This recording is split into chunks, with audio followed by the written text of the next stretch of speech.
Hey everybody, I'm Jason Salazar, creator of The Uploaders, and I'm joined by... David McGuire. I play Timmy and Jacob in The Uploaders. This is correct. And this is the DMV episode. Yes, Traffic Fools, episode 14. We are not actually at the DMV. This is in the same building that we shot our Halloween special booth hang in, just down the hall and in a different room. Filmmaking. Oh, good lord.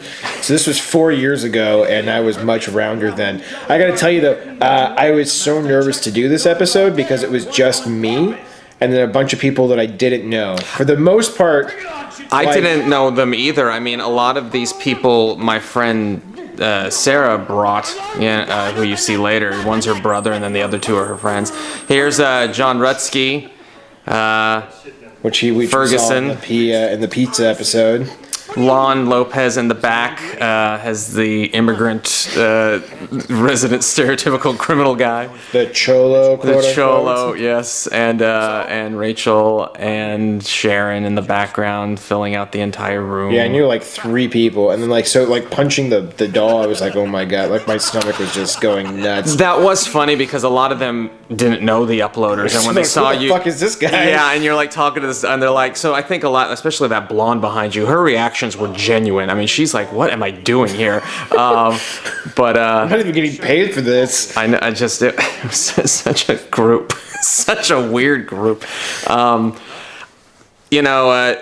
is fearless. He does whatever I tell him and then some. If there's a sex joke, he takes it to the umpteenth degree, which you will see. Which we're about to see right now. Yes. I've watched this episode maybe several times at work. Every time I get to this part, I'm always like, "Oh, scroll down," because it's the most realistic non-blowjob I've ever seen. Rachel's boobs, they pretty much command the screen. Yeah.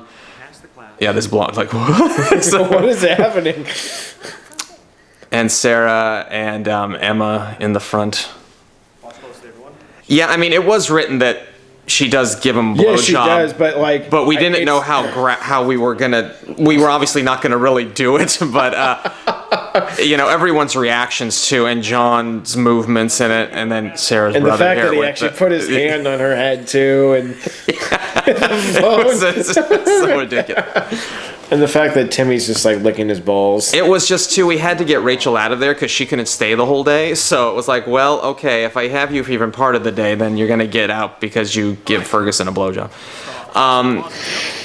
Coming up to, we find John will play this Red Asphalt video that they used to show in DMV training classes. At least I remember back in my day. Right. They would show these things to kind of turn you off from driving recklessly. And I'm like, oh, it would be really funny if that's what he put on. And I found a copy of one on eBay on DVD.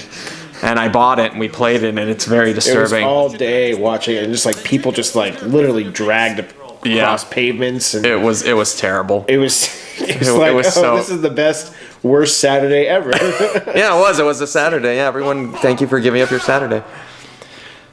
I think you and John always played off of each other really well. John was always fun to play because he would take it a step too far, but but then you just knew because you knew you could go anywhere with him and it would still be fine / not enough. Because he would take it further than you could ever imagine you could take it. This is true. I mean, he knew what the show was, which was about pushing the envelope, and there wasn't even an envelope in this episode. It was just torn shreds of paper on the ground. And then here's the video. This whole Cholo probably did a drive-by. Yeah, he made that up. Like when he was referencing people in the back, like Lon and the Cholo, saying that was all made up, and that's John's marvelous improv skill. Cousins, yes. She plays the girl that can hear voices and yeah, sure. She didn't know what she was. That was gonna be like a Sixth Sense spinoff with her. This actually is my favorite bit, is when he leaves and then everyone gets locked in. Yeah, fuck you, bitch. Yeah, that's coming up. It's like almost like the worst Breakfast Club. Even with the nobody wardrobe. Learns anything. And you're into the video. Actually, if you think about it, this episode just has me in it. It's really not even about me. It's about these people trying to get out of their class. I suppose that's true. I mean, it was always great when I could get new blood in these things because there aren't a lot of people who were willing to take part in this, because the show was awful. And I mean, it is awful, but I mean, like, subject matter wise, it was awful. Lon stealing things. Yeah, I mean, yeah, that was like Lon's big thing. Is like throughout the episode, I'm just going to be committing petty crimes, and I was like, that's great, and making off with the cash. And this also too, Sharon's character. You know, this was the season where we were setting her up to be like the master plan, the master, you know, like leader behind this other group, and as we come to find out, that really ultimately didn't pay off too greatly, but that was my overall plan at the time. Here's you. Loco on the cabeza. Loco on the cabeza, had to work that in. That's always Timmy's, had to work that in. Timmy's catchphrase. Yep. There's horrible, like, people dying in the video in the corner. And it was, yeah. All for the sake of comedy. Yeah, those people are probably dead for real either way, but, yeah. You know, I like that Jacob is the only one into it. Right. Since he is an uploader. Right. This is what he finds entertaining. And, yeah, this was, again, you know, going back into the whole, we need to make a hit internet video so the uploaders become famous, which, you know, was something I would only conveniently pull out if it suited the story. The rest of the time, you guys were just assholes. I just love that, like, Timmy was, I mean, Timmy was probably the best thing to play, because, like, he just, again, much like John, like, he just has no fucking filter. This is... And, like, doing the bits where, like, Timmy and Jacob would talk to each other was the most fun I have, because, like, it's, like, especially in the pizza episode, going back and just talking to yourself. Yeah. It's, like, the most socially acceptable form of, like, talking to myself, and no one's going to, like, question it. You're a functioning schizophrenic. Yeah. I mean, like, exactly. You know, he was your outlet. That was so terrible. Oh, my God. That was so bad. Now that you've said Breakfast Club, I mean, yeah, they really are like the ultimate band of misfits there. It was like, yeah, it was a DMV club, so, but... And, you know, none of those four people are actors. You know, Sarah, the girl in pink, she brought all three of them and said, okay, they'll be extras, and none of them acted. And, you know, for the most... They did a very good job. Yeah, I mean, the blonde kills me just because she really only had to say, like, two things, and the rest of the time her faces are just like, oh. Who she reminds me of, and I mean this in all respect, is the girl that was in Third Rock from the Sun. Oh, Kristen... Yeah. Not Stewart. Was that her last name? The tall one. Yeah. Oh, this is. Yeah, checking the wind and everything, the trajectory of things in the door. How do we get out? So if the wind's coming, divide by pi. Northeast, yes. And you're like, and you were very happy to also shove her head in the door at that point, because you didn't really like her at that point. We were all doing a show at that juncture, and she was the stage manager, and we had some choice words, some disagreements. Which you got out by slamming her head into a doorknob. I love it. It was just like, and she's just there. It's also, again, a way of working people out who had to leave early. You know, Rachel was the first. Right. And then Emma was next, but everyone else could stay, and just double checking. Here we are actually outside the parking lot of that building, which at the time was owned by a friend of mine who is no longer there. But so we had, you know, we didn't have to worry about really disturbing anything. We had that place to ourselves. I hate filming outdoors. I hate lighting and sound, but, you know, it worked. We were there.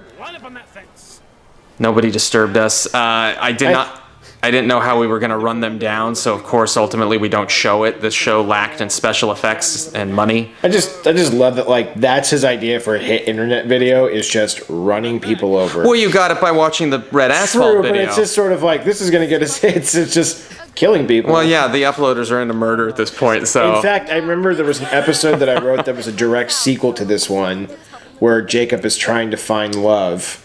Right. There's your old car. My old Chevy Malibu. And it started off with them, like, him getting a letter from lawyers saying, like, hey, you guys were acquitted. And it was just... And Lon makes off with the TV. I also like that all four of those idiots just stood where you told them to. You know, I mean... How bad could this be? Yeah, he's a human being, right? Nothing bad's gonna happen. Yeah, I just...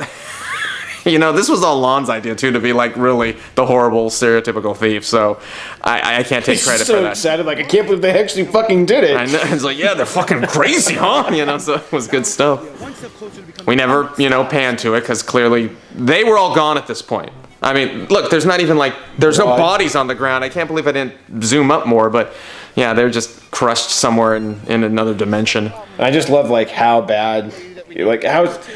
The thing I loved about Jacob was just how stupid he was. I mean, they were all stupid, but the fact that he's like, she stole our fucking idea, and then it's just sort of yeah, but you also killed 4 people. That's side note. Who cares? Boy, I just thinking about it, I really wish we had filmed that episode. That was a fun idea. We had a lot of episodes that we wrote that never happened. We had a Glee episode that I wrote. That was supposed to be the second episode. That was, and it just never happened. And here's part of the We Are Streaming group. I realized at that point, I could never get that whole group together at the same time. So I broke them up into pairs, and Sharon would go to each one of them and, give them humiliating, video or information about the uploaders that they could use to their advantage, because that was going to be the ultimate plot and cliffhanger for the season.